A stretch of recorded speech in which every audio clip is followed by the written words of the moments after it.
Jangan lupa subscribe di YouTube channel Metro TV News dan juga nyalakan notifikasinya. Pemirsa, lantas sudahkah pengusutan kasus penembakan Laskar FPI di tol kilometer 50 dilakukan transparan oleh polisi? Kita akan berbincang bersama pengamat kepolisian Bapak Bambang Rukminto. Selamat sore Pak Bambang. Selamat sore Mbak Putri. Ya, polisi menyebut 1 dari 3 polisi terlapor dalam kasus unlawful killing meninggal dunia akibat kecelakaan tunggal yang terjadi pada tanggal 4 Januari. Dan apabila kita kilas balik, peningkatan kasus dari penyelidikan menjadi penyidikan dilakukan di tanggal 10 Maret 2021. Bagaimana penilaian Anda? Saya melihatnya ini memang agak janggal ya bagi kita karena setelah kurun waktu sekian lama dan kemudian ditetapkan menjadi terlapor, baru hari ini kepolisian mengumumkan bahwa salah satu di antara pelaku itu meninggal pada bulan Januari. Siapa oknum, 3 oknum pelaku ini pun juga kita masih meraba-raba dan belum terbuka siapa-siapa saja. Jadi ketika kemudian muncul ada oknum EZZ yang meninggal pada Januari, apakah benar ini benar-benar pelaku salah satu dari 3 pelaku itu atau oknum lain? Karena selama sekian kurun waktu kepolisian tidak pernah membuka siapa jati diri 3 oknum tersebut yang melakukan extrajudicial ketika di KM 50 itu. Ini yang patut kita sayangkan. Apakah menurut Anda polisi sudah memberikan informasi yang transparan dan akuntabel tidak? Dalam konteks ini polisi belum melakukan hal yang transparan karena selama sekian lama kasus ini kan sudah terjadi mulai Desember kemarin. Sekian bulan ini belum ada siapa oknum pelaku gitu loh.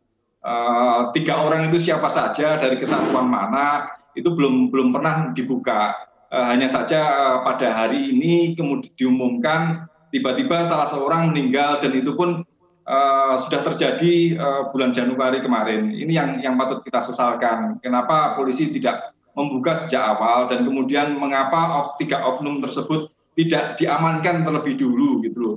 Sehingga mereka bisa terjadi kecelakaan yang tiba-tiba saja terjadi dan ini pun juga sudah terjadi bulan Januari kemarin. Ini makanya patut kita sayangkan. Di situ kita bertanya-tanya ada apa di balik itu semua. Oke, Pak Bambang, Polri mengatakan akan menghentikan penyidikan terhadap 1 orang personil Polda Metro Jaya yang berstatus terlapor karena kemudian meninggal dunia sesuai dengan pasal 109 KUHP. Bagaimana tanggapan Anda? Sebenarnya dalam konteks ini kita harus mengulang-ulang mereview bagaimana kejadian-kejadian yang terjadi terkait kasus FPI ini. Mohon maaf, dalam konteks FPI beberapa waktu lalu kepolisian juga sudah menetapkan Dirtipidum menetapkan bahwa 6 laskar yang meninggal ini pun juga ditetapkan sebagai tersangka, kemudian dianulir. Kalau kemudian saat ini salah satu anggota kemudian meninggal, tentunya proses ini tetap akan terus berjalan karena ada 2 anggota lain yang berada dalam kasus itu dan menjadi terlapor dalam kasus ini. Makanya proses hukum ini benar-benar harus dikawal dan kalaupun kepolisian melakukan kesalahan, seharusnya kepolisian segera mengakui dan memberikan pernyataan yang permohonan maaf kepada keluarga dan kepada publik secara umum dan benar-benar dilakukan secara transparan. Gitu. Oke.